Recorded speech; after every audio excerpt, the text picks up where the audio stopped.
धन्यवाद speaker ma'am. ये जल्दी राष्ट्रपति जी के अभिभाषण के बारे में जो चर्चा चल रही है उसमें मुझे आपने मौका दिया। ये कौन सा एक क्रांतिकारी फैसला जो नोटबंदी वाला, जिसने 125 से ज्यादा देश के नागरिकों की जान ले ली, लोगों की शादियां टूट गई, लोगों ने आत्महत्या की।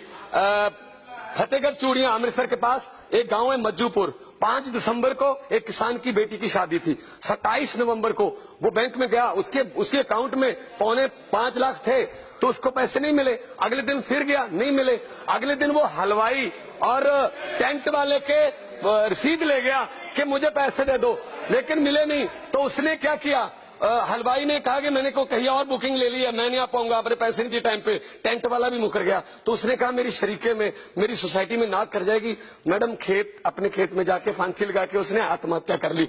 वो लड़की क्या कह रही थी, मोदी जी से पूछिए। लड़की ने कहा कि 5 तारीख को इस घर से मेरी डोली उठनी थी, लेकिन उससे पहले मुझे अपने पिता की अर्थी उठानी पड़ी। कौन जवाब देगा इसका?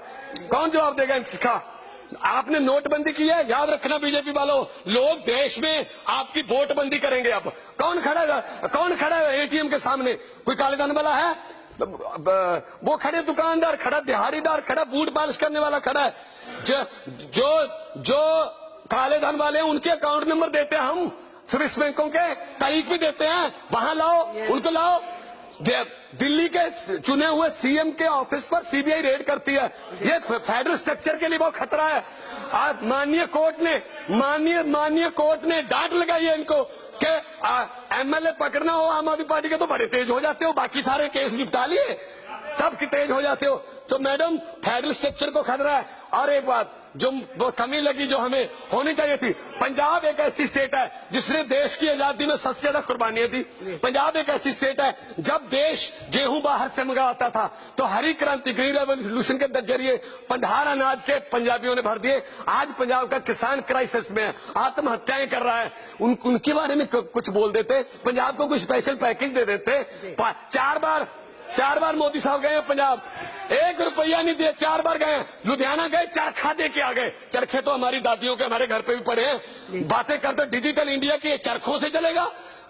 आजकल लोगों ने मैं आपको बता दूं, मैं राष्ट्रपति जी को मिला था जब नोटबंदी के सिलसिले में हम गए थे। मैंने कहा महामहिम ये कैसा फैसला है, 1 दिन कमाने को 4 दिन बदलाने को, 1 दिन कमाने को 4 दिन बदलाने को। तो लोगों ने जुमले बना रखे हैं। लोगों ने, वैसे तो बीजेपी का नाम भारतीय जुमला पार्टी है, भारतीय जनता पार्टी नहीं है। तो मैं ये कहना चाहता हूं कि जापान के प्रधानमंत्री आए, उनसे बुलेट ट्रेन का वादा ले लिया। उसके बाद अगले दिन वाराणसी में 2 घंटे वो आरती करते रहे। तो उसने कहा प्रधानमंत्री ने, अगर आपके पास इतना टाइम है तो बुलेट ट्रेन क्या करनी है आपने? तो ये यहाँ ऐसी बातें करके धर्म की राजनीति कर रहे हैं, नफरत की राजनीति करते हैं, अत्याचार हो रहे हैं लोगों पर। लेकिन क्या है, मोदी साहब कह रहे हैं, प्रधानमंत्री जी कह रहे हैं 50 दिन और दे दो। पहले कहते 100 दिन में काला धन लाऊंगा। काले धन की बात छोड़ो, जो हमारे घर पे था वो भी ले गए, वो भी छीन लिया हमसे। विदेशों से काला धन बाद में ले आना, पहले प्रधानमंत्री जी को बुला लो। पहली बार भारत को एक अंतर्राष्ट्रीय प्रधानमंत्री मिला है, अंतर्राष्ट्रीय। मैं सख्त इस बात पे मैं आपसे जरिए आग्रह करूंगा। पंजाब के किसानों के बारे में, पंजाब इंडस्ट्री बर्बाद कर दी, पंजाब का यूथ जो है बर्बाद करके रख दिया इन लोगों ने। आप ही की सरकार है वहां पे।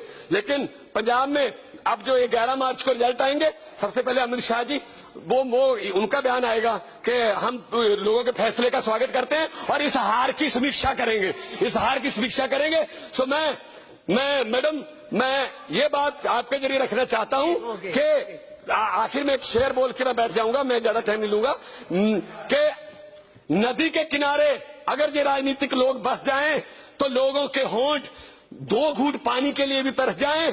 गनीमत है कि मौसम पर इनकी चलती नहीं, वरना सभी के सभी बादल भी इन राजनीतियों के लोगों के खेतों में बरस जाएं। बहुत बहुत धन्यवाद मैम, बहुत बहुत शुक्रिया। जोश के मणि।